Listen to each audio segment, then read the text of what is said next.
I'm making sunshine for the journey. I'm making sunshine for the journey. I'm making sunshine for the journey.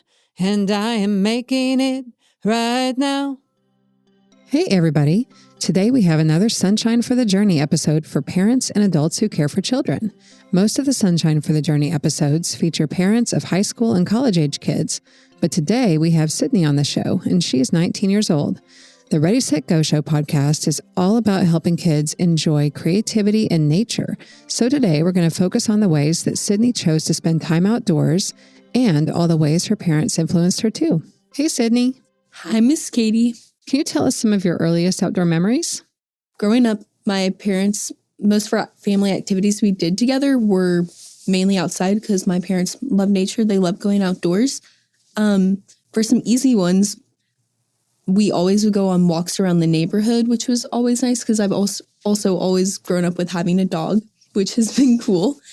Also, my grandmother lives near the Wichita Mountains, so I have a lot of memories on going on road trips over to the Wichitas. It's just like an hour drive away and going on hikes out there, and that was always really nice. That sounds really cool. What about your elementary school years?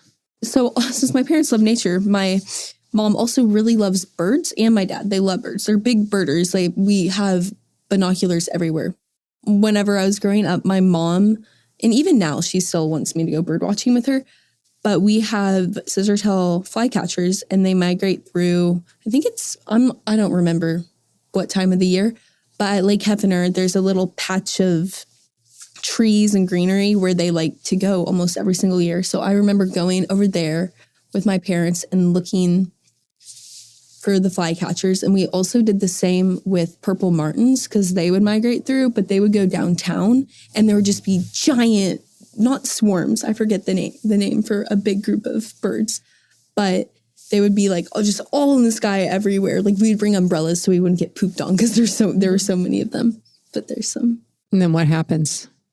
They swirl around. They swirl around in the sky, and then they go roost in the trees downtown a lot of the time, and you can just hear them all like chirping and being like super loud. I remember going with you one time and just being amazed, like there was all this action in the sky, and then they all went into the trees. I know. And then I know, like, how do they decide which tree they want to go to? I'm like, how does that all work? Because there's like thousands of them, and then they're all just organized. It's so cool. It is amazing. Well, can you tell us about trips your family took that helped you learn more about nature? Yes. So I've been very lucky. We've gone on lots of camping trips. I guess one of my most memorable trips is going to Costa Rica, and I went twice. I went once when I was really little, and then once when I was older. So I'll first talk about when I was younger. We went to Playa Grande, Costa Rica. We went to a few places. We went to like the rainforest, but my favorite was the beach because the beach there is just so big. Like the ocean is so vast. Like even now when I go to the beach, I like start to cry. I'm like, whoa, it's just, I'm so little.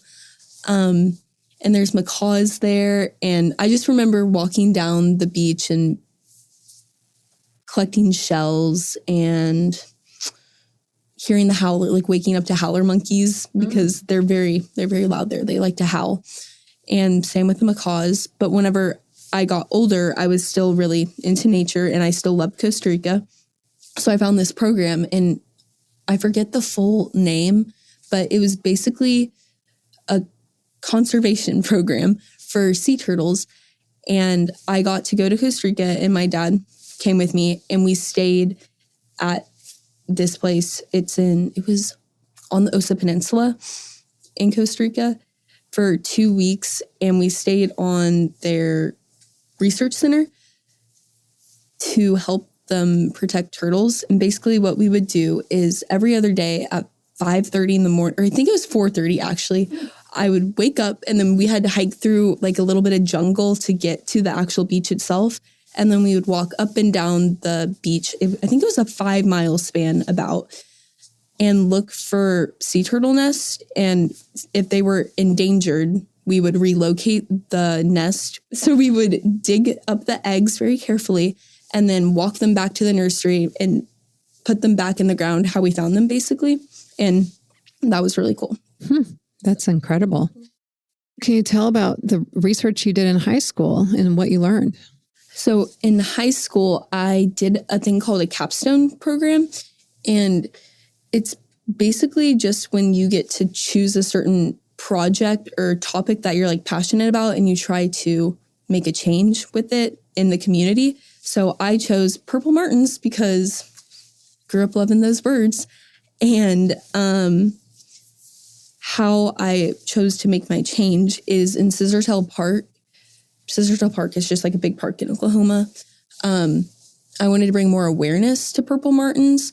So I talked to the coordinators there. They allowed me to pursue my project through implementing a purple martin home there. It was just one home, but it was in the south side of Scissortail Park. And there's a little QR code on it that would explain like what it is and like why purple martins are important and why native birds are important. I just wanted to spread awareness more than anything. So that's how that worked. Also, bird collisions are very prominent, and my mom taught me all about that. So I wanted to also bring awareness to bird collisions, and I did that through putting bird tape on the Spark Cafe down there, because there's a cafe in Scissortail Park, and it's very pretty. It has lots of big glass windows, but that is like deadly to birds because they basically are flying and they see the glass, but they see the reflection of like the clouds and trees. So they think they're just like flying straight, but it's a wall and they hit it and then they die. But you can prevent that by putting it's called bird collision tape, and it's just textured tape, and you put it a certain distance apart on the glass, and then it just shows them that, oh, that's not that is a reflection. That's not like just a continuation of the sky. Mm-hmm. So we put that on Spark Cafe too. Oh, that's such good work. Thank you. What are some ways you continue to experience nature as a college student? I have taken my friends like 2 or 3 times to the Wichita Mountains, and we've gone on hikes down there. And I also went to Turner Falls with my friend who's actually from New York City. So she's very used to lots of buildings. So that was really cool. And we just took a little road trip down there and walked around and took photos of everything. So that was cool. And then this summer, since I didn't exactly find my outdoor community in Oklahoma, I am going on a Knolls trip for 1 month in Wind Wilderness, Wyoming. And I actually am leaving for that on June 1st. And I'm hoping to not only learn all about how to backpack correctly and all of that, but to meet some nature like-minded people. So yes. That sounds dreamy. Yes. So what are your plans for spending time in nature in the next few years? Well, first, my backpacking trip that I was just talking about. But other than that, I don't have any solidified plans for like going out in nature. But I hope maybe next year Maggie and I will go on a fun little expedition.